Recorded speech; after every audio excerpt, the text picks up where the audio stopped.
Hello everyone, welcome back. Class 10th का एक नया टॉपिक लेके आए हैं, अर्थमेटिक प्रोग्रेशन। स्कोरिंग चैप्टर है तो इसको ज़रूर करना है, इसको मिस बिल्कुल नहीं करना है कि छोड़ के चले जाओ, नहीं समझ आ रहा है। नो, बहुत इजी है और बहुत स्कोरिंग है। तो अर्थमेटिक प्रोग्रेशन जिसको हम एपी बोलते हैं वो क्या है? एक सीक्वेंस है। सीक्वेंस क्या होता है? जो एक पैटर्न फॉलो करता है, दैट इज कॉल्ड सीक्वेंस। ठीक है। फॉर एग्जाम्पल 2, 4, 6, 8, 10 ये एक सीक्वेंस फॉलो कर रहा है। कैसे? क्योंकि हर एक सक्सीडिंग टर्म में +2 हो रहा है। हर एक सक्सीडिंग टर्म में क्या हो रहा है? +2। ठीक है।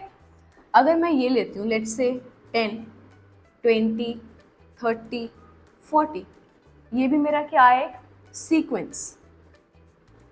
+10 हो रहा है हर एक सक्सीडिंग टर्म में। ठीक है।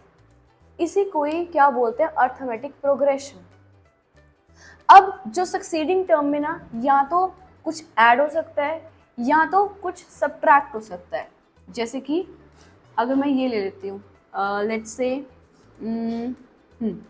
99, फिर ले लेती हूँ 88, फिर ले लेती हूँ 77, 66 एंड सो ऑन।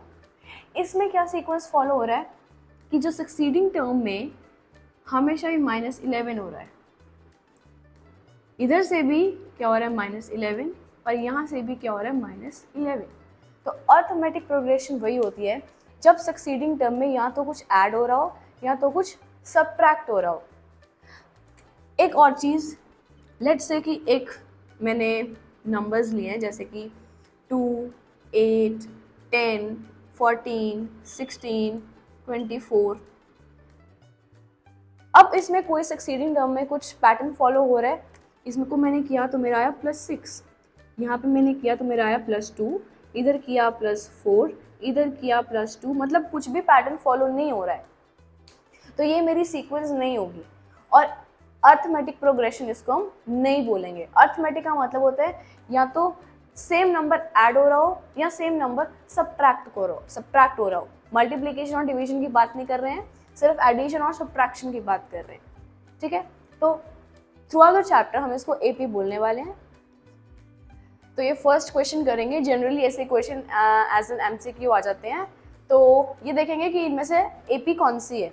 तो एपी के लिए मैंने क्या बताया था कि एक सेम नंबर ऐड या सब्ट्रैक्ट हो रहा होता है प्रीसीडिंग नंबर में से।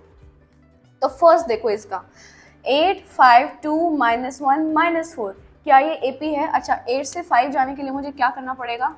-3। अच्छा, 5 से 2 जाने के लिए क्या करना पड़ेगा? फिर से -3। -2 से -1 जाने के लिए भी क्या करना पड़ेगा? मतलब बेसिकली सब्ट्रैक्ट कर रहे हैं, तो -1 -2 विच इज इक्वल टू -3। तो यहाँ पर भी मुझे -3 करना पड़ेगा और इधर भी मेरे को -3 करना पड़ेगा। तो yes, it is an AP. ये एपी है मेरी। नेक्स्ट देखो, -7, -3, -8, -5, इसके लिए मुझे क्या करना पड़ेगा? +4 करना पड़ेगा। -7 में +4 करोगे तो -3 आएगा। अब -3 में -8 बनाने के लिए मेरे को क्या करना पड़ेगा? +5। तो समझ में आ गया कि एक सेम डिफरेंस ऐड नहीं हो रहा है, डिफरेंट हो रहा है, तो ये पहली एपी नहीं है। नेक्स्ट देखो 3, 12, 21, 3 से 12 जाने के लिए विच इज इक्वल टू +9 करना पड़ेगा। 12 से 21 जाने के लिए भी चलो +9 करना पड़ेगा। 21 से 30 जाने के लिए भी +9 करना पड़ेगा और 30 से 39 भी +9 करना पड़ेगा। तो yes, it is an AP. ऐसे क्वेश्चन जनरली आ जाते हैं एमसीक्यू में 1 मार्क में। 6, 1, -4, -9, -14। तो 6 से 1 जाने के लिए क्या है? -5। 1 से -4 जाने के लिए क्या करना पड़ेगा? -5। -4 से -9 भी क्या करना होगा? -5। और -9 से -14 भी क्या करना है? -5। तो ये भी क्या है? मेरी एपी है। 3, 6, 12, 24, 48। 3 से 6 जाने के लिए +3, 6 से 12 जाने के लिए +6। तो जब डिफरेंस ये सेम नहीं है तो ये एपी नहीं है मेरी। समझ में आ गया? तो आइडेंटिफाई कर पाओगे अब एपी को? यस। तो यहाँ पे आपको 2 सीरीज मेंशन है, तो हमें उनकी अब हमें फर्स्ट टर्म निकालनी है, कॉमन डिफरेंस निकालना है। Number of terms in APA जो वो निकालनी है और nth टर्म निकालना, वो हम देखेंगे कि कैसे निकलता है, सीखेंगे ये सब।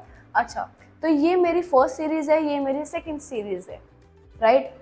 इस सीरीज में जो मेरी फर्स्ट टर्म है दैट इज 21, तो फर्स्ट टर्म को रिप्रेजेंट किससे किया जाता है, यूनिवर्सली ए से रिप्रेजेंट किया जाता है। फर्स्ट टर्म इज ए, और ए मेरा क्या है, ए मेरा है 21 in this particular series. Next आता है कॉमन डिफरेंस। कॉमन डिफरेंस मतलब कि अब जैसे अगर तुम 21 से 26 में जाते हो तो क्या करते हो, +5, 26 से 31 में जाते हो तो भी क्या करते हो, +5, और इधर भी क्या करते हो, +5। तो कॉमन डिफरेंस मेरा क्या आ गया, +5 और 5, प्लस नहीं भी लगाओगे तो चलेगा। और इसको रिप्रेजेंट किया जाता है डी से, ठीक है, इसको रिप्रेजेंट किया जाता है डी से।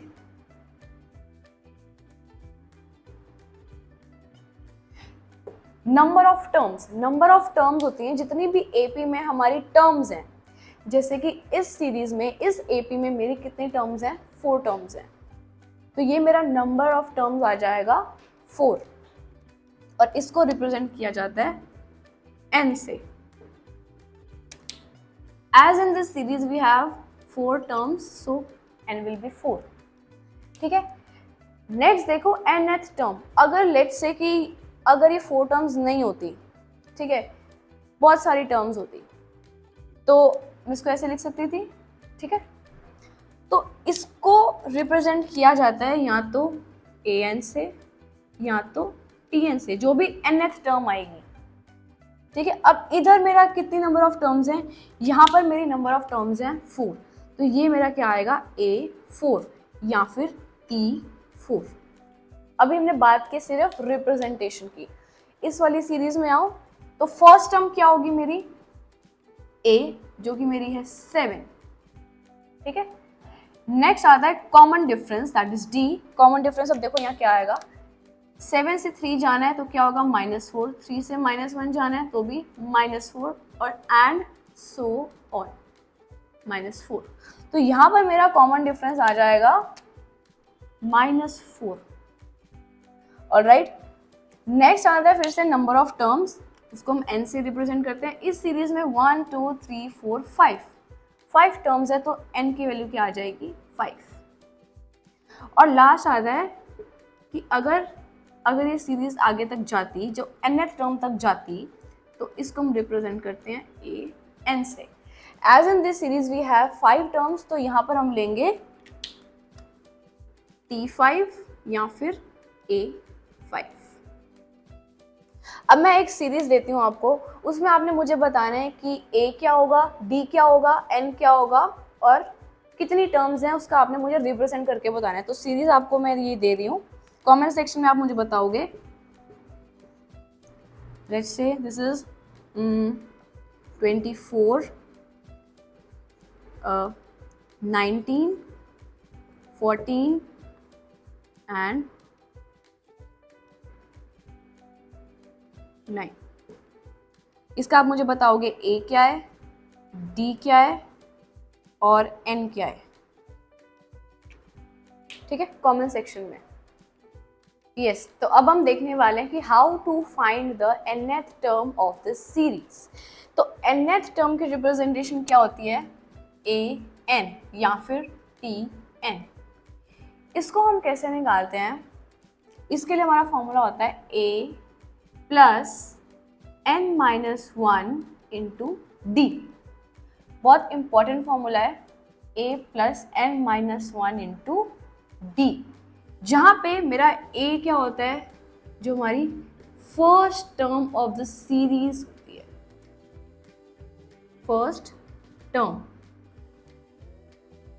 n क्या बताया था मैंने, जितनी नंबर ऑफ टर्म्स हैं सीरीज में, और d मैंने क्या बताया था, कॉमन डिफरेंस।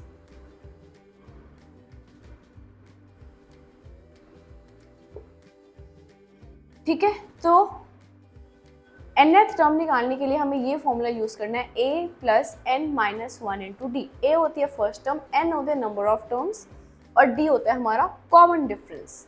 अगर हम ये वाली सीरीज ले लेते हैं, let's say 5, 9, 13, 17 and so on. इस सीरीज में जो फर्स्ट टर्म है दैट इज a, या फिर इसको हम a1 भी लेते हैं या फिर a लिख लेते हैं। सेकेंड टर्म हमारी होगी a2, third term will be a3, fourth term is a4 and the nth term will be an, जो हमें या तो निकालनी होती है या गिवन होती है अकॉर्डिंग टू द क्वेश्चन। अब ये तो हमें पता चल गया कि in this question a is 5। बारी आती है d की। d क्या होता है? जो इनका डिफरेंस होता है। डिफरेंस मतलब कि a2 माइनस a1 या फिर a3 माइनस a2 या फिर a4 माइनस a3। तो कॉमन डिफरेंस हमेशा ये पूरी सीरीज का सेम रहने वाला है। इस सीरीज में देखो 9 माइनस 5 करेंगे तो 4। तो according to this in this series the common difference is 4. Alright, n हमें नहीं है गिवन। क्यों? क्योंकि हमें nth टर्म होगी कोई जो हमें नहीं पता। इस डैश डैश का मतलब है कि वो हमें नहीं पता। तो ये समझ में आया कि a1, a2, a3, a4 ये सब समझ में आया, कॉमन डिफरेंस समझ में आया कैसे निकालना है। अब हम देखेंगे कि इसकी nth टर्म कैसे निकालनी है। लेट्स से इसी क्वेश्चन में if it is asked that find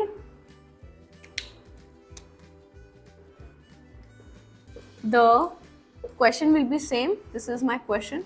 Find the 20th term of the series. Series given है, इसकी मुझे 20th टर्म निकालनी है।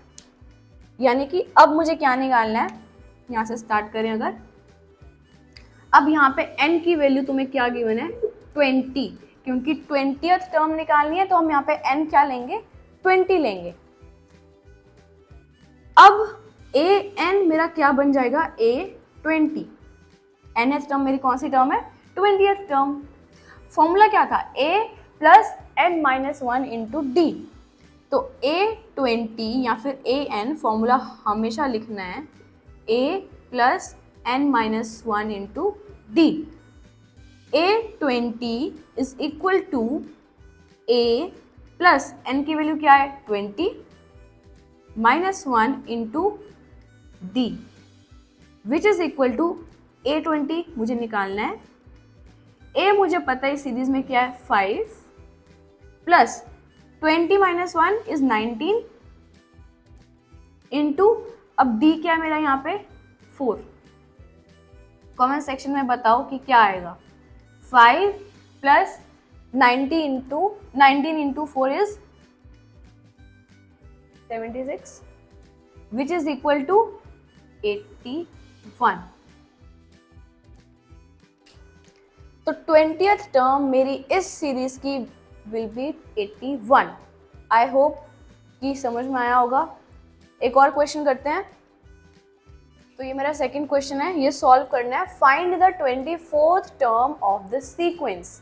सीक्वेंस गिवन है, फर्स्ट ऑफ ऑल देख लो सीक्वेंस बन भी रही है या नहीं बन रही है। अगर सीक्वेंस यहाँ सीरीज बन रही होगी उसी को ही हम एपी बोलेंगे। अगर कॉमन डिफरेंस सेम नहीं होगा तो वो एपी नहीं होगी। ठीक है, तो 2 का डिफरेंस, 2 का डिफरेंस, 2 का डिफरेंस, तो यस मेरा सीक्वेंस तो है, मेरी एपी तो है ये। अब 24th टर्म निकालनी है। ठीक है, 24th टर्म का मतलब कि a24 निकालना है। 24th टर्म का मतलब है कि a24 निकालना है।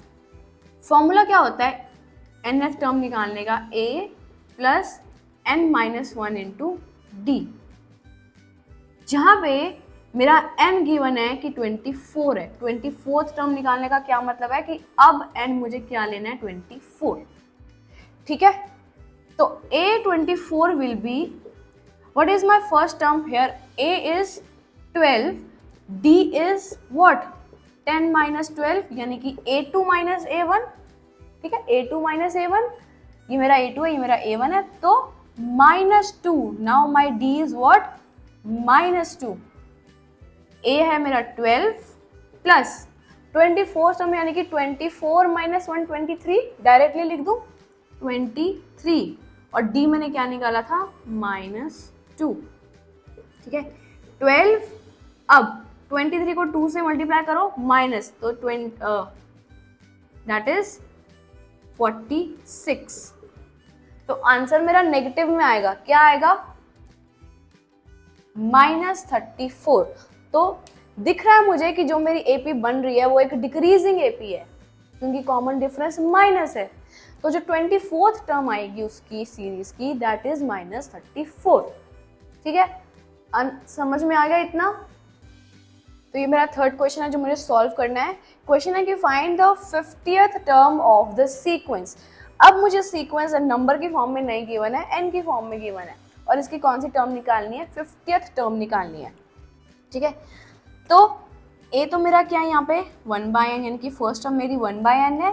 डी क्या होगा a2 माइनस a1, जो कि n plus 1/n minus 1/n, ऐसे मेरा डी आ जाएगा।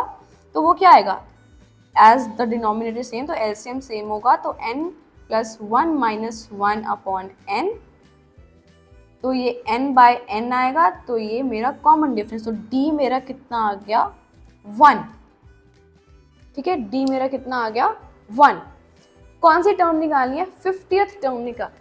50th टर्म निकालने का मतलब है कि a50 निकालना है, ठीक है, a50 का निकालना है, और n की वैल्यू तो समझ में आ गई है कि 50 होगी, क्योंकि 50th टर्म निकालनी है।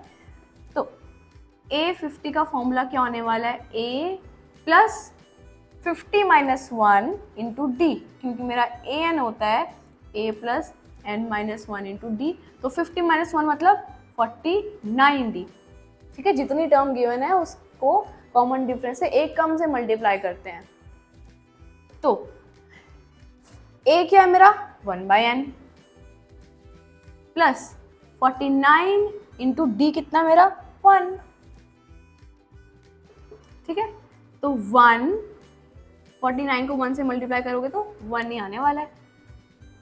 n को एलसीएम ले लो, तो n 1 प्लस 49n, तो बस यही आएगी मेरी, जो मेरी 50th टर्म है वो यही है, यही मेरा आंसर है।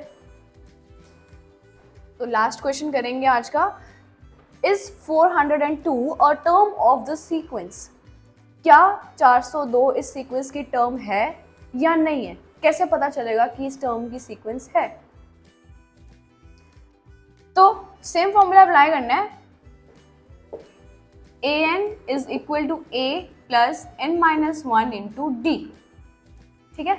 मुझे नहीं पता कि अगर ये टर्म है भी तो कौन सी टर्म है, मतलब 20th है, 21 है, 40th टर्म है, मुझे नहीं पता, मतलब कि मुझे n की वैल्यू नहीं पता, ठीक है। बट मुझे समझ में आ रहा है कि मेरे पास a है, मेरे पास d है, ठीक है, और an एज्यूम कर लेते हैं कि 402 है, ठीक है। an को एज्यूम कर लो 402 इज इक्वल टू a क्या है मेरा, a मेरा 8 है, d क्या होगा मेरा 13 माइनस 8 विच इज 5, d मेरा 5 है। तो 8 प्लस n नहीं पता कि अगर वो सीक्वेंस की टर्म है तो कौन सी है, तो इसको एज इट इज लिख लो n माइनस 1, और d मेरा क्या है 5, ठीक है। 402 इज इक्वल टू 8 प्लस 5 को अंदर मल्टीप्लाई करो 5n माइनस 5, तो 402 is equal to 8 minus 5 is 3 plus 5n, ठीक है। माइनस कर लो 402 में से 3 को, is equal to 5n which is equal to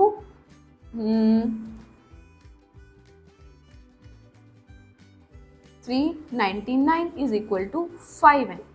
अब n की वैल्यू निकालो, क्या आ जाएगी 399 अपॉन 5, तो इसको डिवाइड करने के बाद मेरा आ जाएगा 79.8, तो which implies that n is equal to 79.8। तो मुझे एक बात बता दो कि जो नंबर ऑफ टर्म्स हैं कभी भी डेसिमल में आ सकती हैं। इस सीरीज की जो नंबर ऑफ टर्म्स हैं अभी मुझे 1 2 3 4 टर्म्स दिख रही हैं, हो सकता है इसमें 100 टर्म्स हो सकता है इसमें 200 टर्म्स हो, पर ऐसा कभी हो सकता है कि नंबर ऑफ टर्म्स 79.8 हो? नंबर ऑफ टर्म्स कभी भी डेसिमल में नहीं आने वाली है, हमेशा एक होल नंबर होगा, एक होल नंबर होगा। हमेशा n की वैल्यू पॉजिटिव आनी चाहिए, n should always be positive number, positive whole number, ठीक है। तो अगर ये डेसिमल में आ रही है तो इसका ये मतलब है कि 402 can not be the term of this series, so we'll say no, 402 is not the term of the series। तो हम नेक्स्ट पार्ट में देखने वाले हैं कि थोड़े और एडवांस क्वेश्चंस ट्राई करेंगे एपी के, और सम ऑफ द एपी यानी कि some of the elements of the AP वो कैसे निकालते हैं, उसका फॉर्मूला होता है, उसको देखेंगे और उससे रिलेटेड क्वेश्चंस करेंगे, तो आई थिंक हो जाएगा हमारा एपी भी। तो thank you so much for watching and please subscribe if you have not. Thank you.